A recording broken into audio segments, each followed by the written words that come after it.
Hello student, welcome to my YouTube channel base of education मंत्रालय। Student, आज की इस वीडियो में हम बात करने वाले हैं क्लास 7 की वर्कशीट नंबर 3 यानी कार्यपत्रक नंबर 3, जो कि सामाजिक विज्ञान में भूगोल से संबंधित है। यानी आज की वर्कशीट में हम ग्लोब और मानचित्र के बारे में पढ़ने और समझने वाले हैं।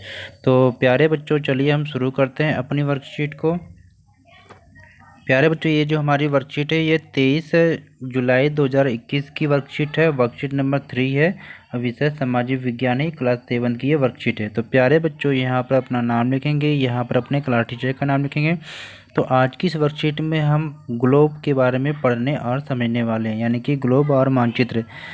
तो ये टॉपिक बहुत ही महत्वपूर्ण है, क्योंकि इस टॉपिक से एग्जाम में क्वेश्चन ज़रूर आते हैं। तो इस वीडियो को पूरा अंत तक ज़रूर देखिएगा और हमारे चैनल को सब्सक्राइब ज़रूर करें। तो चलिए हम शुरू करते हैं अपनी वर्कशीट को। तो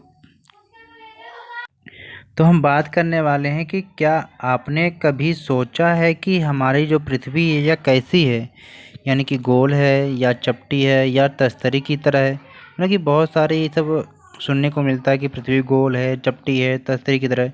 तो आखिर में ये किस आकार की है? तो यहाँ पर हम देखते हैं कि हमारी जो पृथ्वी है ये पूरी तरह से गोल नहीं है। यानी कि अगर हम बात कहें तो ये जो हमारी पृथ्वी है ये पूरी तरह से इस प्रकार से क्या है, गोल नहीं है। तो ये कैसी है? तो यह उत्तरी व दक्षिणी ध्रुवों पर थोड़ी सी क्या है, चपटी है। यानी कि ये इस आकार की है। यानी कि ये क्या है, उत्तरी और दक्षिणी ध्रुवों पर थोड़ी सी क्या है, ये चपटी है। यानी कि ये हमारी पृथ्वी है तो ये आपकी उत्तरी ध्रुव हो गई और ये दक्षिणी ध्रुव। तो इस दोनों ध्रुवों पे थोड़ी सी ये चपटी हुई है। यानी कि इस अंडाकार के आकार के इस तरह से है, ये कुछ ज़्यादा ये हो गया ये।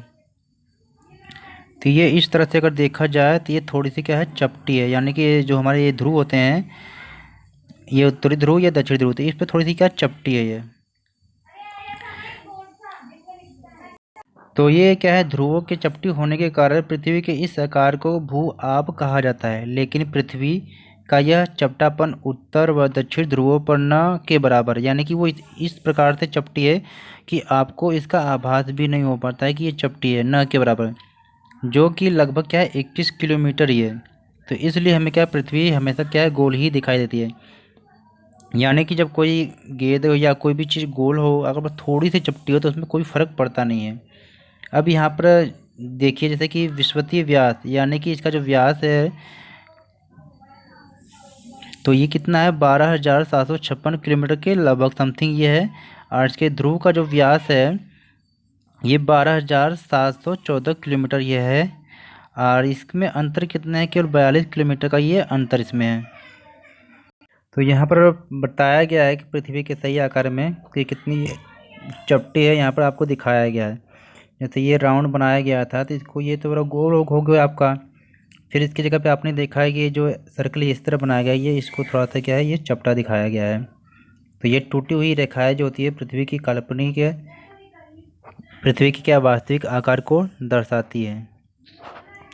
और ये ग्लोब आप देख रहे हैं चित्र में। ग्लोब होता क्या है कि एक पृथ्वी का एक संक्षिप्त लघु रूप होता है, यानी कि वास्तविक, यानी कि हमारी पृथ्वी ऐसे ही वास्तविक है। बात होती है कि मानचित्र और ग्लोब दोनों में से कौन सर्वश्रेष्ठ है, यानी कि दोनों का उपयोग क्या है। जैसे अगर हमें पूरी पृथ्वी का अगर अध्ययन करना है तो इस रूप में हमें क्या है, ग्लोब क्या होता है कि काफ़ी उचित मतलब कि सहायक होता है।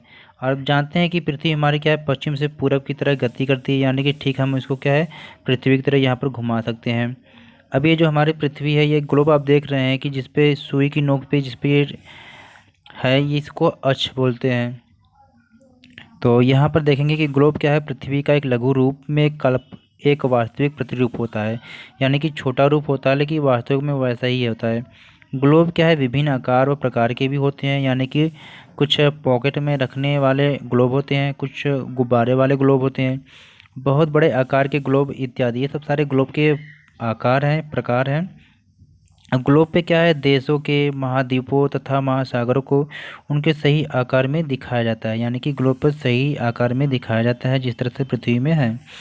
अब ग्लोब क्या है, सुई के चारों ओर पृथ्वी की भांति पश्चिम से पूर्व की ओर घुमाया जा सकता है। यानी कि इसको क्या है, हम पश्चिम से पूर्व की तरफ घुमा सकते हैं, सुई की नोक की तरह। अब ये अपने अक्ष पर चारों ओर घूमती है, जो एक काल्पनिक रेखा है, ये अब अक्ष आप देख रहे हैं और इस पे क्या ये चारों ओर घूमती है।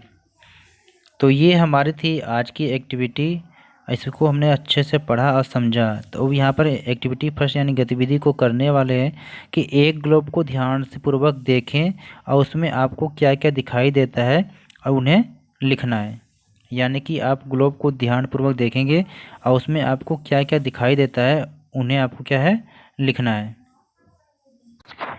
अब यहाँ पर आप देख रहे हैं इस क्वेश्चन का आंसर कि ये ग्लोब आपका है। यहाँ पर आपको क्या क्या दिखाई दे रहा है बच्चों। तो यहाँ पर आप देख रहे हैं कि ग्लोब पे क्या है कि महासागर और महाद्वीप को दिखाया जा रहा है। तो ये आप इसका आंसर यहाँ से भी लिख सकते हैं कि ग्लोब पे क्या क्या दिखाया जा रहा है। ग्लोब पर क्या है कि देशों, महाद्वीपों तथा महासागरों के उसके सही आकार में दिखाया जा रहा था। ये गतिविधि फर्स्ट का ये आंसर हो जाएगा। तो इसको भी आप यहाँ से नोट कर लेंगे। तो बाकी आगे देखिए क्या बता कि दिया जा रहा है कि दिए गए संकेतों से विभिन्न आधार पर क्या करना है कि पृथ्वी तथा ग्लोब में आपको अंतर बताना है। संकेत क्या है कि ग्रह जिस पर हम रहते हैं गोलाकार, कोई काल्पनिक रेखाएं नहीं। लघु रूप में पृथ्वी का एक वास्तविक प्रतिरूप, काल्पनिक रेखाएं होती हैं भूभाग। यानी कि इन सब शब्दों को इन दोनों में आपको क्या फील करना है ग्लोब और पृथ्वी में अंतर बताते हुए। तो चलिए हम देखते हैं। यहाँ पर आपको दिया गया है कि आधार क्या मानना है, अर्थ के आधार पर, आकार के आधार पर, काल्पनिक रेखा के आधार पर। तो आपको पृथ्वी में फिल करना है, ग्लोब में फिल करना है। तो चलिए देखते हैं। तो यहाँ पर आप फिल करेंगे अर्थ की जगह पे यहाँ लिखेंगे पृथ्वी वाले में कि ग्रह जिस पर हम रहते हैं, इसको यहाँ पर फिल करेंगे। और इसमें लिखेंगे लघु रूप में पृथ्वी का एक वास्तविक रूप है। और सेकंड में आकार में हम देखेंगे कि पृथ्वी का आकार भूभाग क्या है। और ग्लोब कैसा होता है, ये गोलाकार होता है। और काल्पनिक रेखाओं में आप देखेंगे कोई काल्पनिक रेखा नहीं है पृथ्वी पर। और इसमें क्या है ग्लोब पे काल्पनिक रेखाएं होती हैं। तो ये थे हमारे। अब चलिए आगे देखते हैं। अब यहाँ पर आगे बताया गया कि ग्लोब में पृथ्वी की कुछ सीमाएं भी हैं। जब हम पूरी पृथ्वी का अध्ययन करना चाहते हैं तो ग्लोब का उपयोग करते हैं। यानी कि जब पूरी पृथ्वी का हमें अध्ययन करना है तो ग्लोब सहायक होता है। परंतु जब हम पृथ्वी के किसी एक हिस्से का अध्ययन करना चाहते हैं, जैसे भारत हो, दिल्ली हो, हमारा क्षेत्र तो आदि, तो इसमें क्या है मानचित्र आपके उपयोगी होता है। मानचित्र क्या है, मानचित्र पृथ्वी की तरह या इसके एक भाग या चपटी सतह पर खींचा गया चित्र होता है। मानचित्र मुख्यतः 3 प्रकार के होते हैं, भौतिक मानचित्र, राजनीतिक और थीमेटिक। इसमें गतिविधि सेकंड है कि ग्लोब तथा मानचित्र में समानताएं तथा अंतर बताइए। तो चलिए हम देखते हैं क्या है समानता है और क्या अंतर है।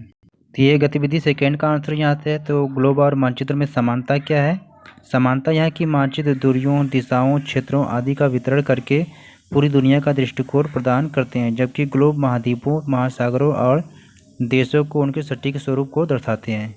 और ग्लोब और पृथ्वी में ग्लोब और मानचित्र में अंतर क्या है कि ग्लोब क्या है त्रिविमीय प्रदर्शन होता है, जबकि मानचित्र क्या है किसी प्रदेश का द्विविमीय प्रदर्शन होता है। तो ये गतिविधि सेकंड का आंसर था। तो आई होप हमारी वर्कशीट आपको अच्छी लगी होगी। प्लीज़ चैनल को सब्सक्राइब करिए, वीडियो को ज़्यादा से ज़्यादा लाइक और शेयर करें।